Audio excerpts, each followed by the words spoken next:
don't forget to subscribe my channel. Hang Duk Mana. Assalamualaikum, selamat datang lagi ke channel Hang Duk Mana. Mari kita dengar respon Iswardi Guna tentang isu konsert kontroversi sebab tiada pemantauan UMNO Kedah.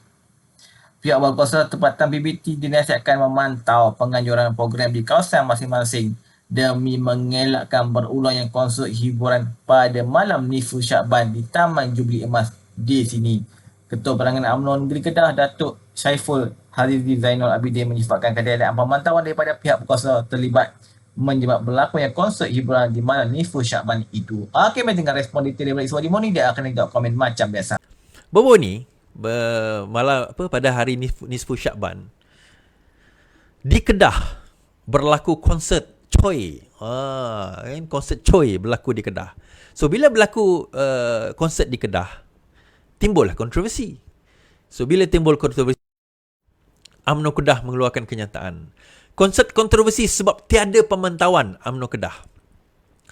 Pihak berkuasa bertempatan dinasihatkan memantau penganjuran program di kawasan masing-masing demi mengelakkan berulangnya konsert hiburan pada malam nisfu Syakban di Taman Jubli Emas di sini. Ketua Perangan UMNO Negeri Kedah, Datuk Syaiful Hazizi menyifatkan ketiadaan pemantauan daripada pihak berkuasa terlibat menyebabkan berlakunya konsert hiburan pada malam nisfu Syakban itu. Beliau berkata konsert hiburan tidak akan berlaku sekiranya pihak berkaitan menjalankan tanggungjawab dengan memantau penganjuran program di kawasan pentadbiran mereka. Ini punya tiadalah pantauan sehingga lelaki dan perempuan boleh duduk bersama, katanya. Saiful Haziz turut menyindir sama ada ia adalah cara pentadbiran Kedah. Hendak kata karnival jualan ini tidak juga. Kecil tidak juga. Karnival jualan ini bukan tahap pasang malam pun. Karnival ini siap ada pasang puluhan kemah, siap ada pentas dan sudah buat promosi besar-besaran untuk konsert. Takkan kerajaan negeri tak perasan, katanya. Beliau menambah tindakan Kedah menyatakan agensi di bawah pentadbirannya tidak pernah memberi permit atau kelulusan untuk mengadakan konsert, seolah-olah menunjukkan kerajaan negeri tidak mahu bertanggungjawab dan culas tindakan mereka dalam memberi permit dan kelulusan untuk mengadakan sesebuah karnival. Kan? Ini bukan malam pertama pun diadakan konsert di karnival jualan tersebut. Cuma disebabkan konsert itu diadakan pada malam nisfu Syakban, ia tular dan dikritik oleh rakyat. Kalau mereka ada buat pantauan, perkara ini tidak akan berlaku, katanya.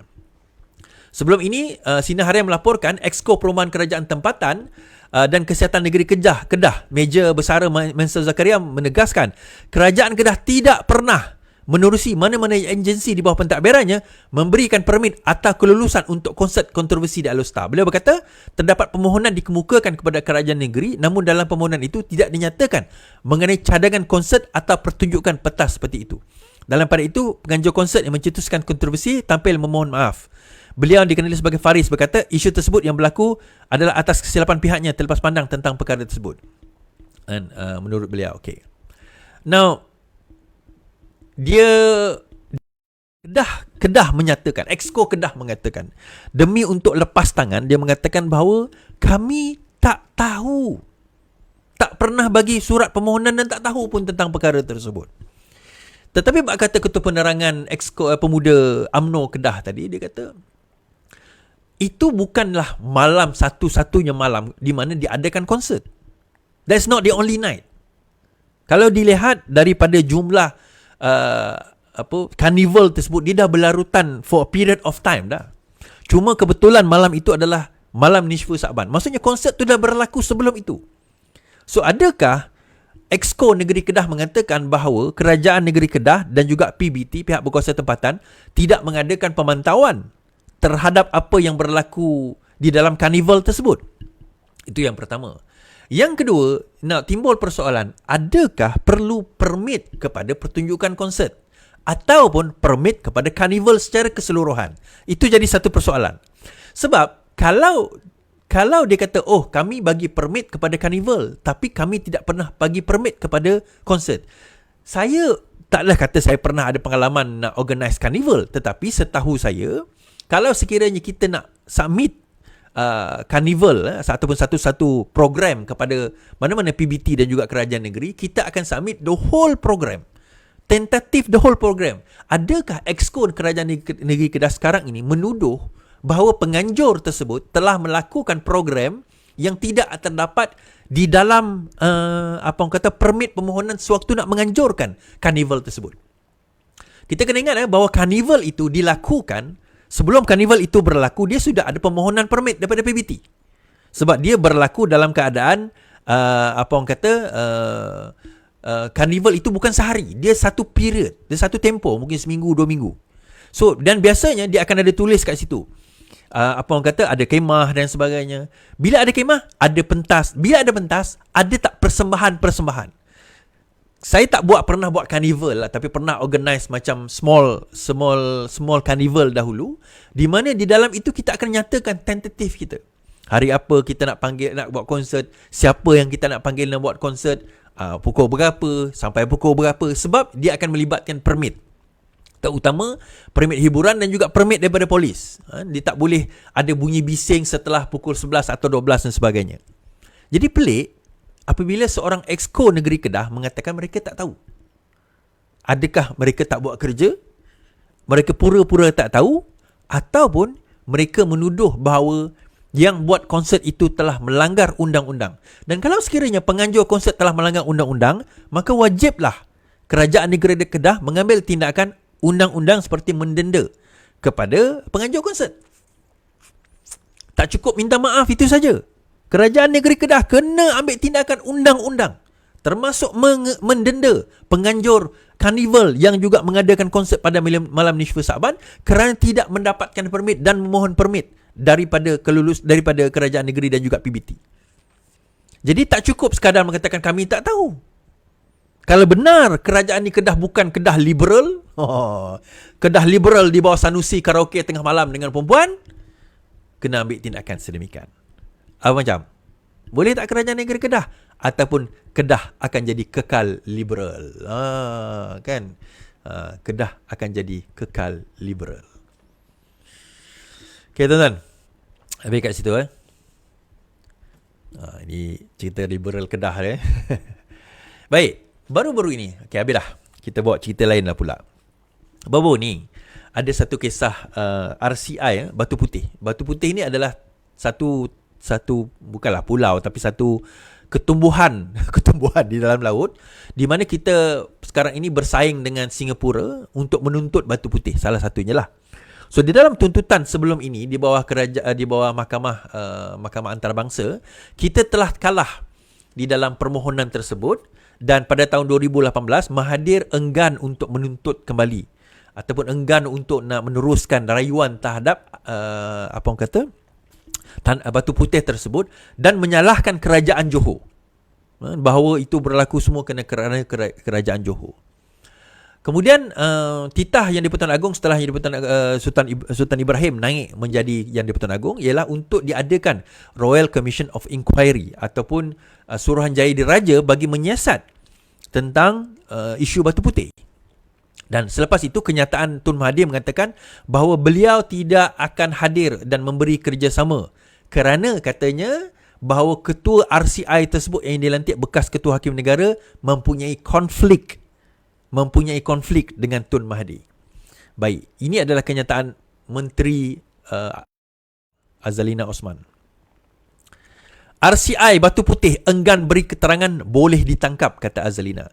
Suruhanjaya Diraja Sultan Diraja untuk mengkaji pengendalian kes kedaulatan Batu Putih, Batuan Tengah dan Tubir Selatan diberi kuasa untuk mengeluarkan waran tangkap terhadap pihak yang enggan memberi keterangan. Menteri Undang-Undang Azalina Osman berkata, ini adalah salah satu daripada beberapa kuasa penting yang diberikan kepada RCI demi kebenaran dan keadilan. Antara kuasa ini ialah memanggil orang untuk memberi keterangan mengeluarkan waran tangkap terhadap mereka yang enggan membuat demikian dan mengeluarkan denda. Dia dilaporkan berkata ketika berucap di Kamar Khas di Dewan Rakyat pada hari ini. RCI ini bertujuan mengkaji pengendalian kes kedaulatan 3 pulau yang terletak di antara Johor dan Singapura. RCI itu dijangka menyemak keputusan Kerajaan Pakatan Harapan pimpinan Dr. Mahathir untuk menggugurkan semakan keputusan Mahkamah Keadilan Antarabangsa International Court of Justice bagi menganugerahkan Batu Putih kepada Singapura. Peguam Mahathir sebelum ini berkata mereka mungkin menasihatkannya supaya tidak memberi keterangan di RCI. Ini berikutan dakwaan konflik kepentingan antara bekas Perdana Menteri dan juga bekas Ketua Hakim Negara Muhammad Raus Sharif. Mahathir sebelum ini mencabar pelanjutan tempoh Raus sebagai hakim melepasi persaraan mandatori dengan Raus meletak jawatan selepas Mahathir memegang jawatan pada 2018. Secara berasingan, Yang di-Pertuan Agong Sultan Johor sebelum ini membuat kenyataan tajam yang ditujukan kepada Mahathir berhubung semakan semula keputusan ICJ yang digugurkan.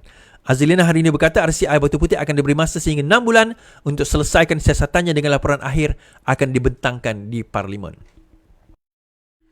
Satu lagi, okeylah tak apalah, yang RCI tentang COVID tu, yang tu mungkin nantilah kita boleh bincangkan kan.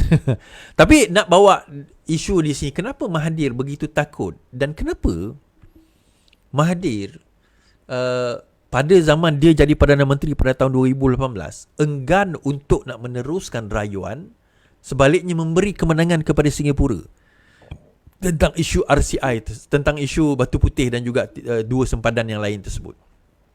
Di satu soalan yang menarik sebenarnya, malah pada tahun tersebut kita antara yang mempersoalkan kenapa Mahathir tidak meneruskan usaha untuk nak nak pergi ke International Court of Justice itu untuk merayu terhadap keputusan menganugerahkan Batu Putih kepada Singapura. Itu satu persoalan sebenarnya. Jadi dengan RCI ini kita dapat melihat suatu hari nanti apa sebenarnya yang berlaku. Kenapa keputusan itu dibuat? Adakah benar seperti mana dakwaan Mahathir bahawa ini adalah salahnya terletak kepada kerajaan negeri Johor? Dokumen-dokumen yang dikemukakan telah hilang, ada yang dikatakan kalau tersilap saya hilanglah, dokumen tu tak ada lah, ataupun ditandatangani, bukan hilang, ditandatangani oleh mungkin datuk ataupun moyang kepada Sultan Ibrahim sekarang ini, menyerahkan Batu Putih itu kepada British dan akhirnya Singapura. Something like that. Ada satu technical error yang berlaku di situ. Well, we don't know. Kita hanya akan tahu apabila RCI itu dilakukan nanti, and hopefully daripada situ kita akan dapat nampak perkara yang sebenar yang berlaku, insya-Allah. Kita saya baca detail sedikit lagi. Beliau berkata konsert hiburan tidak akan berlaku sehingga pihak berkaitan menjalankan tanggungjawab dengan memantau penganjuran program di kawasan pentadbiran mereka. Jikalau lah ahli-ahli majlis bandaraya buat kerja mereka dengan elok, mereka sudah pasti akan memantau projek-projek yang diadakan di daerah mereka. Ini punyalah kaedah pemantauan sehingga lelaki dan perempuan boleh duduk bersama, katanya dalam kenyataan pada Selasa. Tewali turut menyindir sama ada ia adalah cara pentadbiran di Kedah. Hendak kata karnival jualan ini kecil, tidak juga. Karnival jualan ini bukan tahap pasar malam pun. Karnival ini siap ada pasang puluhan kemah, siap ada pentas dan sudah buat promosi besar-besaran untuk buat konsert. Takkan kerajaan negeri tidak perasan, katanya. Kita tuan itu menyokong kerajaan Perpaduan dan PMN Ibrahim. Assalamualaikum.